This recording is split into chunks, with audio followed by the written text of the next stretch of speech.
उम्मीद करते हैं कि आप अच्छे होंगे। आज हम आपके सामने हाजिर हुए हैं पूर्वी चंपारण लोकसभा का जातीय समीकरण लेकर।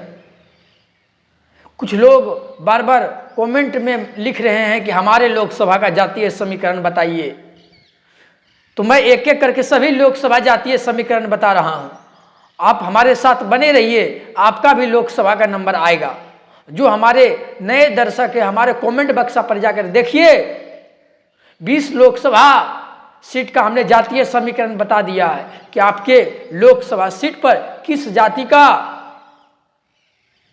जातीय समीकरण के हिसाब से कौन सा पार्टी का दावा मजबूत है। अब जाइए और देखिए, कल चुनाव का घोषणा हो गया है और मैं जल्द से जल्द चाहता हूं कि आपको सभी लोकसभा सीट का जातीय समीकरण बता दूं। तो आज हम बात करेंगे पूर्वी चंपारण की।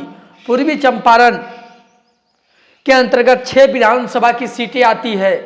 पहला हरिसिद्धि है, दूसरा गोविंदगंज है, तीसरा केसरिया है, चौथा कल्याणपुर विधानसभा है, पांचवा पिपरा विधानसभा है और छठा मोतिहारी विधानसभा है।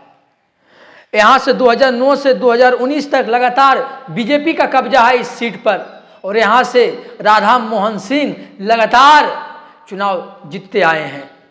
और इस बार ऐसा लग रहा है कि उनका उम्र के हिसाब से इस बार उनका टिकट कट सकता है।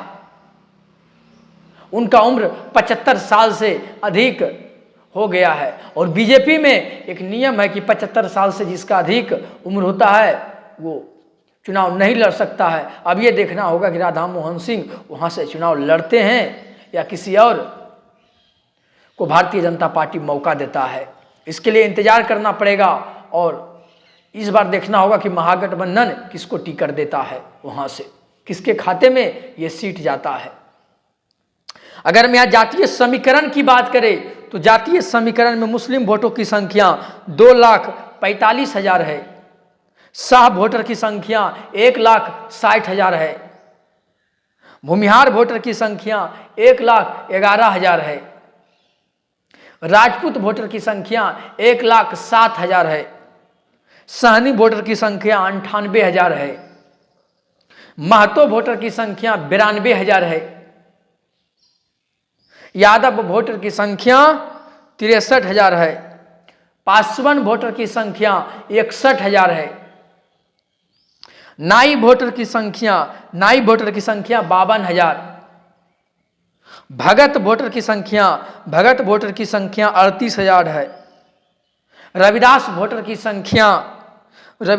की संख्या 37,000 है, ब्राह्मण वोटर की संख्या 1,09,000 है, मांझी वोटर की संख्या 24,000 है, चौधरी वोटर की संख्या 14,000 है। इसके अलावा जो भी ओबीसी जातियां बच गया है उसकी संख्या, जिसमें पिछड़ा प्लस अति पिछड़ा है, उसकी संख्या 1,75,000 है। ओबीसी में जितना जाति हम आपको बताए हैं, उसके अलावा जो भी छोटे छोटे पॉकेट में जातियों की वोटर है उसकी संख्या यहाँ 1,75,000 है। ST SC जो बच गया है उसकी ओबीसी ST SC की जो संख्या है वो 63,000 है। यह था पूर्वी चंपारण का जातीय समीकरण। आपको हमने पूर्वी चंपारण का जातीय समीकरण बताने का काम किया है। अब अनुमान लगाइए कि सीट से किस पार्टी का दावा मजबूत है, किस गठबंधन का दावा मजबूत है। भारतीय जनता पार्टी यहां से किसको टिकट देने वाली है? क्या दोबारा राधा मोहन सिंह को रिटेन करेगी या किसी नए चेहरे को उतारेगी? और महागठबंधन में यह सीट किसके खाते में जाता है?